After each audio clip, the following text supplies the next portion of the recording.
Adolf Hitler is giving a speech in a beer hall in Munich. Right behind him in the column, a bomb has been hidden away, and it is about to go off. The German carpenter and Nazi opponent Georg Elser has planned this moment for months. He knew Hitler would be here tonight. He knew when exactly the Führer would give a speech. Elser installed explosives with a time fuse. At exactly 9:20 p.m. his bomb is supposed to detonate. The explosion causes the entire ceiling above the podium to collapse. 63 people get injured, 8 die. But Hitler isn't one of them. He left the beer hall earlier than expected at 9:07 p.m. Georg Elser failed. But this was just one of many attempts to assassinate Hitler. One of almost 40. Today we take a look at some of the most spectacular plans to rid the world of the Nazi leader. Why did they all fail? How did he keep getting away? Was Hitler just that lucky? Or was there more to it?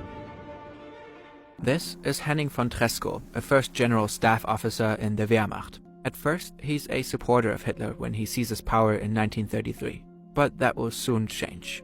Tresckow's turning point comes in 1941, when Germany attacks the Soviet Union. He thinks Hitler's invasion is military madness. He thinks they will lose the war. But Tresckow also has moral concerns. He knows about the mass murder of Jewish people. He knows what the regime is doing. A resolve forms within him. He's convinced that this mad dictator must be stopped at all cost. And in spring of 1943, Tresckow makes his move. Tresckow's assassination attempt failed, but he didn't get caught either. Yet the group around Stauffenberg doesn't give up. They plan a new attack. This time Stauffenberg wants to do it himself. He aims not only to kill Hitler, but also to bring down the entire Nazi regime in one coordinated strike. On March 13th, 1943, he makes a stopover in Smolensk on his flight from Vinnitsa to his headquarters in East Prussia. At lunch, Tresckow asks Lieutenant Colonel Heinz Brandt, who is traveling with Hitler on the plane, for a favor. Brandt is to deliver a package containing 2 bottles of Control cognac to a friend of Tresckow's in East Prussia. Tresckow tells him that he lost a bet. Instead of 2 bottles of alcohol, however, the package contains a bomb with a detonator. Tresckow wants to feign an airplane accident.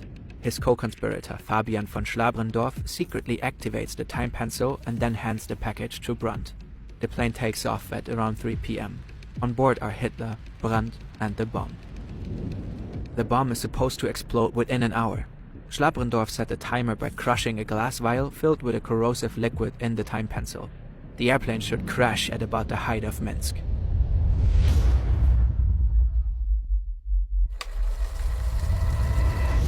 But Hitler lands in his headquarters unscathed. Brandt had packed the package in the cold cargo hold. The acid detonator had frozen.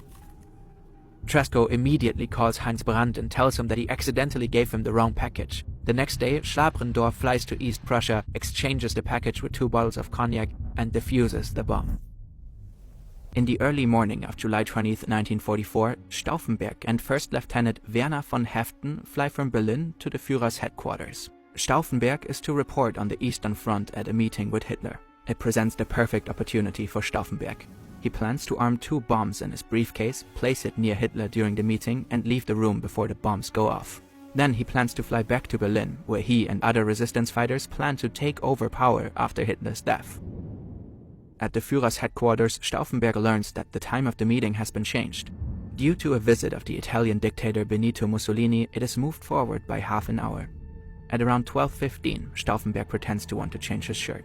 Together with Haeften, he wants to secretly activate the time fuse for the bomb before the meeting begins.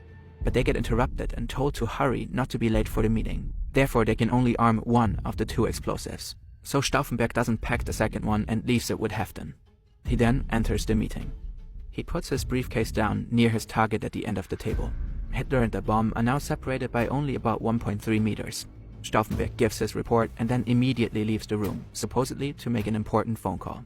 Everything is going according to plan.